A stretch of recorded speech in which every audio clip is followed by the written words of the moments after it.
we have done a lot of work in Shard, and I can't say enough about Shard, and I want to thank everybody whose artwork we're using separate from Shards. So to show you guys, this is the world that they'll be playing in. You can see it's quite large. I think we measured it last night, but if we go end to end, it's not a small world. If I go the furthest reaches here, we're talking almost 2,000 miles across for this world. It's about as big as the U.S. Uh, there's a lot of different places, and we have regional maps set up for them. I'll show you guys some of the regional maps. So the regional maps have a lot more detail on them because of the fact that they are regional maps. So they can really get in and they can see a lot of stuff. And there's a lot of really fine detail the closer you get. You can see like these cairns here, etc. So there's a lot of little stuff that's gone into this, and it's a very big, expansive world that they can kind of do. They can do a lot in. It's theirs to sort of explore and flesh out and make their own in whatever way they want. But we have a lot of like pre-built quests too that are sort of like packed around, like this one here. We can go to the abandoned church and talk about the abandoned church, and you know, we have this lovely homage. You will see all throughout this campaign little tiny homages to all sorts of fandom, because they're different things that we love and appreciate across the realm of sci-fi and fantasy. So this little quest is a lot of fun. There's not much to it. We've built the encounter for it, and how it's set up. And why is that token missing? That's weird. I'll have to fix that later. So you know, there's all of this stuff, and we've tried to put it together sort of as smoothly as we could. Now, a lot of the real work that we did, I mean, besides I don't know, how much time would you say I put in on the world map when I built it? God, like I lost track. 80 hours. Yeah, so the world map, we're talking like 80 plus hours. I'll show you guys a little bit more of the world map. To the far east, you've got Tinkerland and Telfarin. This is, you know, obviously gnomes, halflings. They're kind of spread all over, and each place has its own kind of sort of situational events that they can get involved in. The funny thing is that there's a lot of stuff that's going on, but a lot of places that they don't necessarily ever get to or have to go. Shard has made it really easy for us to create like these quick jumps to the regional maps, quick jumps to other things. Let's go to, let's say, the Feywood. Do we not have it? There it is. So the Feywood is one of the larger areas that they can, regional maps that they can go to. And so each of these places are places they can go. We haven't built spots and necessarily maps for all of this. Yeah, all of my whole world map and the regional maps that you see, I built in Pro Fantasy. And yes, before you ask, I placed every single one of these trees. So there's a lot to the world, first and foremost. And this is not even talking about the bigger stuff that we did in this world that is still kind of hiding out. Right now I'm just sort of showing all the little different areas, because I think like the ability to jump around the map just by clicking the pins and saying go to the map is a great place. I always play an elf. We know this. Like, my characters are all elves. Even my main NPC is an elf, so it's not.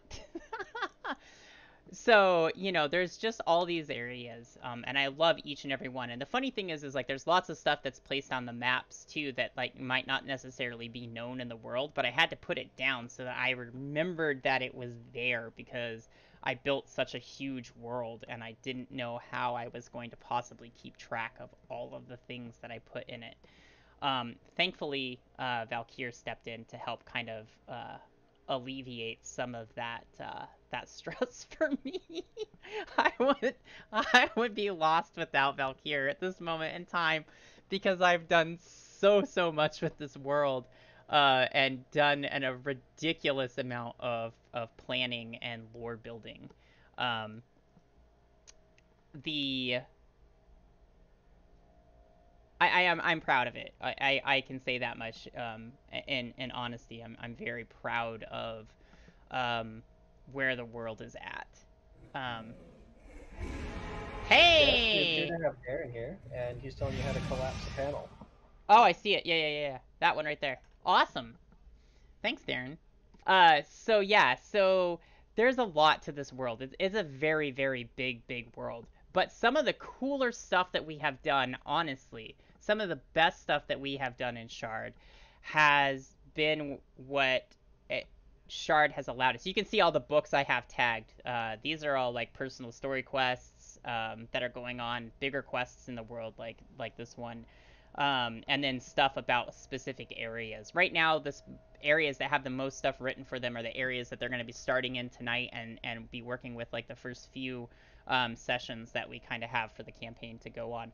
And I have to just kind of keep adding to it and building on it as we go. But the best stuff that we've done actually all comes from what Shard allows us to do. 111 pins, this is all of our like different cities and places that we've put together, all the maps that we've added in or searched up on Shard. Nimia, one of the few things I did is I went out and I couldn't find a good like lava flow battle map, so I went out and grabbed an actual image from the Kilauea lava flows to use as that battle map. So we've got all these little things that we've been able to do. Like this is great stuff, you know, and you can do that. But what I really loved the most was we were able to add things in that we didn't have, like the High Elves, the Duergar, the Valinor. Tiefling, it looks like we had to add them in, but we actually just checked the class to make sure, or the race to make sure everything looked right. We just took a peek at Tiefling to make sure everything looked right and was working right. What were you going to say, Val? I don't want to talk about what happened with spells. Oh God, spells. I'll talk about So spells. y'all had that book that, as it turned out, was accidentally missing. So after that book got added back in, I went back into our spells list here, and I removed 93 now duplicate spells Yeah, you heard that number right. because we custom added every single one of the missing spells out of that book. So we did a lot of work there. You'll see all of this stuff that we've added in right here in terms of spells, Crimson Rites. So this was all for Bloodhunter when we added that in. Go to that class here in a second, and I'll show you. We did this to simplify a lot of things that we're doing within that character, and I'll pull up that character sheet and show you what that character looks like, and because she's an NPC. We have added some fantastic creatures. Welcome to this particular monster here, built around Alamia, but she is an avatar. This is one of my favorite creatures that we kind of added in and the things that she can do, and she's part of a story quest inline, but we've also added in a lot of these others. We have these custom characters for tonight that'll be part of the campaign. So you've got like Jared, and so we have Jared and Kieran, and Mokon Wolgar is hilarious because Mokon Wolgar is a dragonborn and his last name is Wolgar. Well, our cleric in the campaign, who is the only dwarf in the game because the dwarves are missing from the world, his name is Wolgar. Wolgar Steel Shadow. Yep, and guess who he's starting next to? He starts next to Mokon Wolgar because we thought it would be great to have the Dragonborn be like, I'm Mokon Wolgar, and him be like, wait, that's my name. And the name was completely randomly chosen. And I was like, yes, we're gonna run with that name. We're not changing anything about it. So we have done a lot of these things. This is the character sheet I'm going to show you later, so it's kind of important to understand Namad. She is the blood hunter that you're going to get to see a lot about here in a minute. And she's a lot of fun, and she's a character I made for a campaign that I never got to use, and I always wanted to do something fun with her. And well, in this campaign, she is going to be kind of integral to a lot of things that happen to them early on. Blood hunter. This, I have to give up so much love to Val, and again, so much love to Shard for making the ability to tweak and add in these classes and get them working right. Now, I will say we did struggle with figuring out how to get the orders in because we didn't realize that you could add them in as a subclass. Thankfully, it dawned on me and we got that taken care of. We'll just write that off as us being a little dumb because we were learning the system on the fly while we were trying to cram everything in over the course of like 7 days, where we were working nonstop to get things done. There's I'll let also some oddities with Bloodhunter still. Order of the Mutant and Order of the Profane Soul are not complete, and they shouldn't technically have spell slots, but I couldn't find a way to give them access to their blood curses without at least making them a packed magic cast. which worked out for us because now it's a lot easier for them to use them and we have the pips and they can check off when they've actually used those items that they've or those spells or those curses. Yeah, 7 days is we've been working on it for a little bit longer than that, but we really crammed everything that you've seen on the custom screen. That's come in over the last like 7 days. We've added all of that in and really got to know the tool very well, which some of you have been following us on Shard, and when we're throwing things in like bugs and talking about the things that are we're running into that seem to kind of be missing. This is why, because we were cramming all this stuff in and we were doing testing at the same time. We were finding all these little things that were missing, and we're like, where's this at? Oh, what did we miss here? And sometimes we would go back and find where we screwed up, and then other times we were like, oh, that's legitimately missing, like with paladins. We for some reason the calculation wasn't coming across right, but Darren, in his infinite awesome, somehow managed in 18 hours to fix and push live that fix, and so that was great. In fact, that was probably the moment that we were absolutely sold on Shard. Well, for me, with that fix that Darren pushed, it was the fact that I posted that at like 10 p.m., and within 30 minutes, he had already taken a look and seemed like he had some idea. And it's like, dude, it's 10 p.m. Do you ever stop working? You don't have to look at this right now. I just would like to point out that not only did Val actually say that to me in channel, like, why is this guy up? Does he not work? I was like, you realize that it's like 11:30 for me, and and we are both still working on this. And by the way, that night we didn't stop working until almost 1 or 2 a.m. We went So until what, 3 o'clock this morning working on stuff again? yeah, we were still up at 3 a.m. today working on stuff. We have no room to talk about never sleeping when it comes to working on passions of love. Passion projects definitely run the gambit. So we really did a lot of work to add this in, and all of that love and all of that work really fell on Val. Val was like, I want to do this, and he put in Blood Hunter, and he got it all figured out. The only thing I did was figure out the subclass. That was it.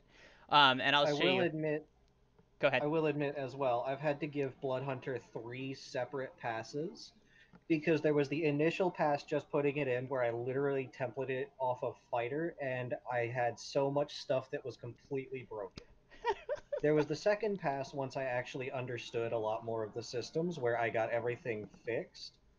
And then there was a third pass where I even cleaned it up further and made it look something neat and simple, and it looks more professional. There's definitely still a couple of parts that aren't great though. So we really have put a lot of effort into understanding the tool that Shard is. Now, we've really tried our best to utilize it. So we've definitely put a lot of work in understanding Shard and how awesome Shard is and the robustness that kind of exists within Shard's ability to do things. It's actually turned out to be quite versatile, in a way we weren't initially expecting. And some of that too has been just us um, poking and prodding at the system until we figured out how something worked and then doing it. But Val really took it to heart and he cranked through and he found a way to make everything kind of work as time went on. And he's done such a great job. And he even said last night that he still wants to do another pass on Blood Hunter to make sure that everything is good. But you can see here, like, Blood Curse of the Howl now is a first level spell.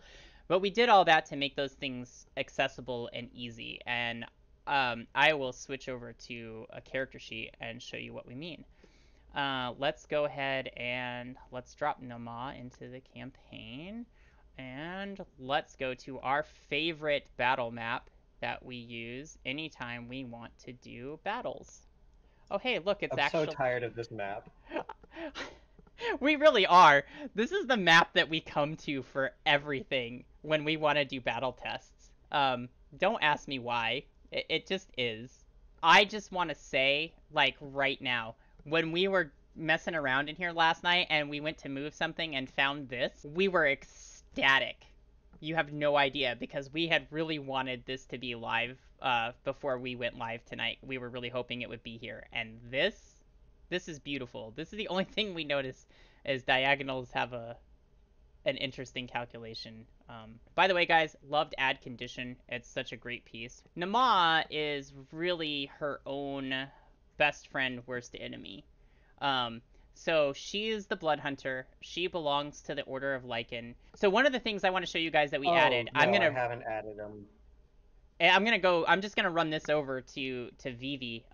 So our paladin, he likes to take a lot of dirt naps. So when his HP reaches 0, and the death Regularly. save, yeah, regularly reaches 0, and the death save counter comes up, we noticed that, there wasn't an easy way for him to do that and deal with his death save. It was always like, hey, remember to roll your d20 for your death save. So what we added in here was this brief little weapons kind of thing. We did the same thing with the Polearm Master. You can see this. So he can quickly roll Polearm Master too. But we added this in so they could quickly roll their death saves. And ta-da! Death saving throw now exists as a thing that they can roll. And look at Vivi passed his death save because he rolled a 10 or better. So that's one of the little teeny tweaks that we made to just kind of simplify certain things. And then we did the same thing for his Polearm Master feat so that he can quickly roll his Polearm Master to hit and then quickly roll the Polearm Master damage. That's a Hey, little Des. tweak. So that's like one of those little things, and Val added those in on the fly actually because they were like, hey, can we have this thing? It would be a lot better if we could do this with ease. And so we added those things in just to make it easier. Nama, the beauty of Nama, because she really is her own sort of thing. She's super, super stupidly powerful. We realized as we did some theory crafting in terms of how much damage Blood Hunters can do, especially when she is able to do this. And this is a feature that we fell in love with and we thought was just fantastic.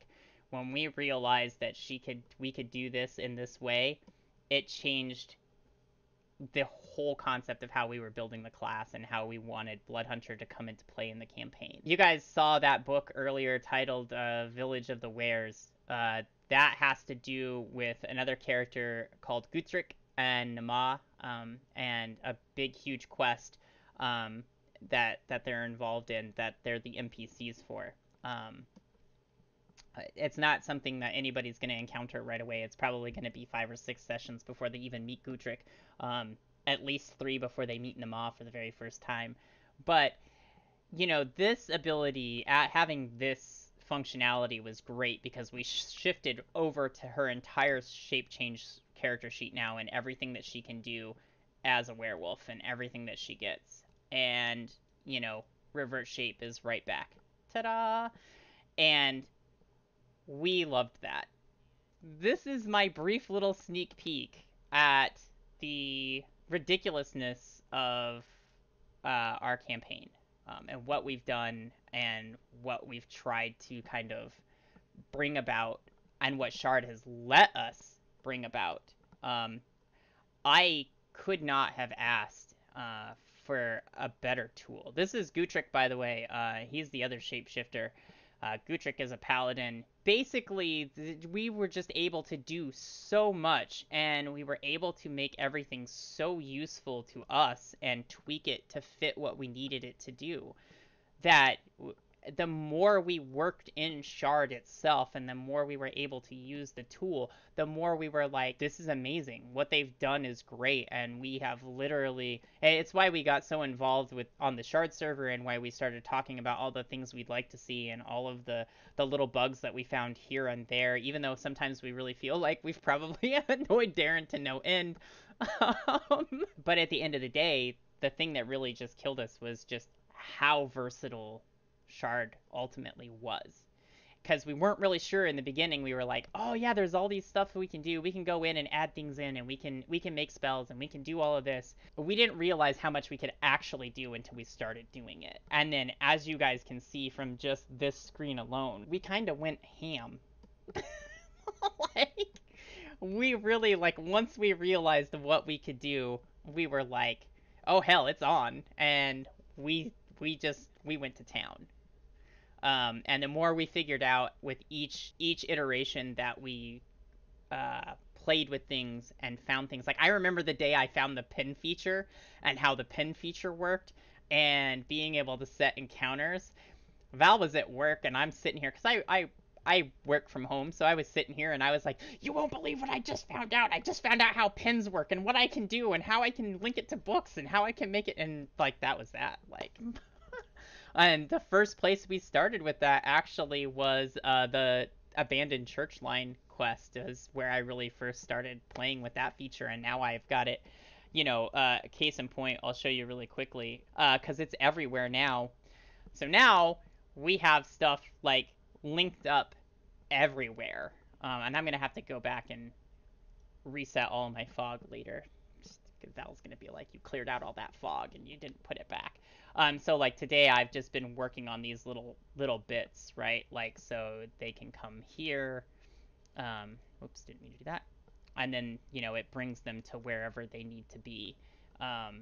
And we've just sort of added these little bits and pieces in all across, and played with each thing as time has gone on, and like making it a little more easy for us to get around and do things on the map.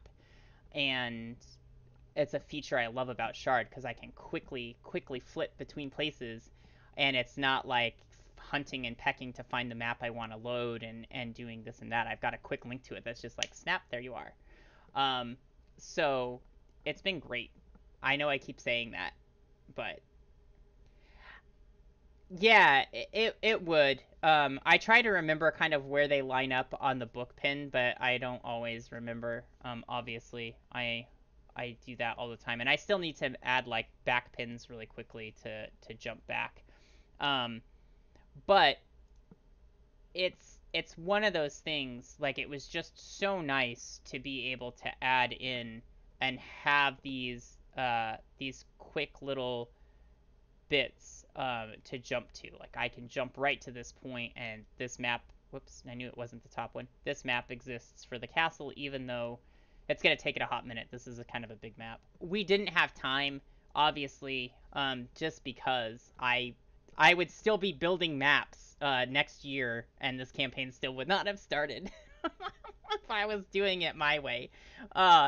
So we definitely had to step up to the plate and accept that we would have to go out and, pay for some maps and get some maps and whatnot. And so our big thing is always paying homage to the people who've helped Shard so big on helping by having this tool, and all of the map makers out there who we've borrowed maps from, and all the artists who we've borrowed artwork from to use in this campaign, just because the pieces are there and we love them, and we want to show off not only other people's work, but the work that we've gone to and the links we've gone to kind of make this world come alive. So again, as you guys can see, I'm very, very proud of everything I've done with this. And it took me a long time to get the book feature and really understand the book feature. But I love it in the end. I've become such a huge fan of the book feature and what it can do. So guys, again, all of you who plan to attend tonight and watch the campaign, cheers. To Shard Team, who's here watching this quick little sneak peek, cheers.